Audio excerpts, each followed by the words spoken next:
Observasi koloni mikroba. Kali ini kita akan menggunakan koloni Candida albicans sebagai contoh untuk melakukan observasi dari koloni. Ini adalah kuadran pertama, kuadran kedua, kuadran ketiga, dan kuadran keempat. Kalau kita buat diagram, jadinya seperti ini, ada 4 kuadran dalam satu plate.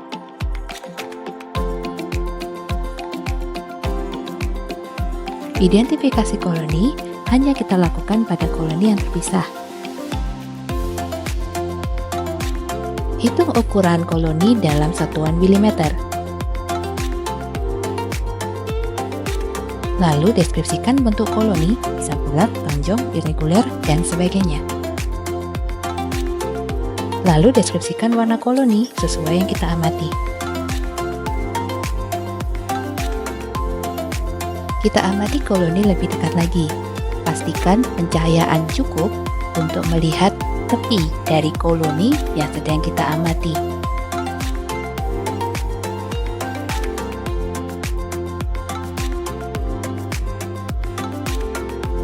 Deskripsikan tepi koloni, apakah reguler atau irregular. Selanjutnya, miringkan plate sehingga kita bisa melihat permukaan koloni dari samping. Deskripsikan elevasi dari koloni, apakah flat, convex, dome-shaped, dan sebagainya. Apakah semua mikroba berukuran sama?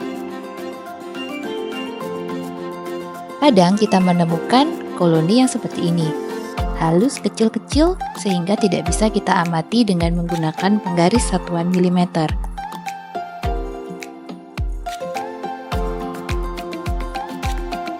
Pada kondisi seperti ini, maka deskripsikan ukuran koloni sebagai pinpoint.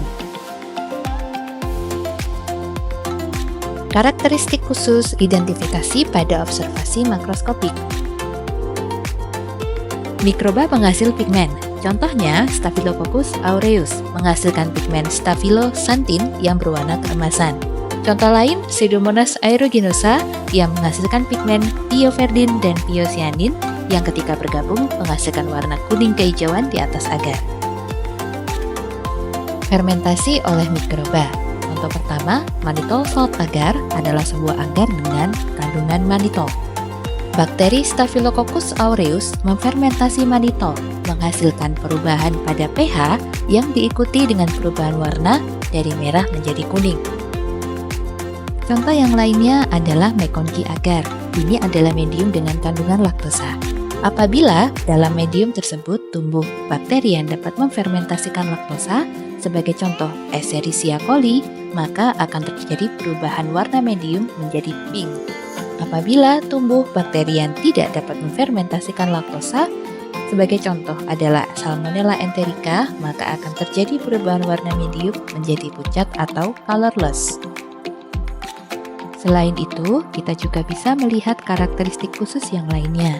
Sebagai contoh di sini adalah medium eosin methylene blue. Apabila kita menumbuhkan bakteri Escherichia coli pada medium tersebut, maka akan muncul tampilan yang kita sebut dengan metallic sheen, di mana permukaan dari bakteri tersebut akan berkilau seperti kilau metalik. Karakteristik lain yang bisa kita amati adalah dengan medium bismuth sulfite agar. Pada medium ini, ketika kita menumbuhkan bakteri Salmonella typhi, maka akan muncul gambaran yang kita sebut dengan black jet colony. Koloni ini adalah koloni yang berwarna hitam pekat dan ada distribusi warna kehitaman di sekitar koloni. Setelah pengamatan selesai, letakkan plate kemudian tutup kembali untuk mencegah kontaminasi. Ingat, jangan terlalu lama membuka plate. Pengamatan Anda sudah selesai. Terima kasih, sampai ketemu di video berikutnya.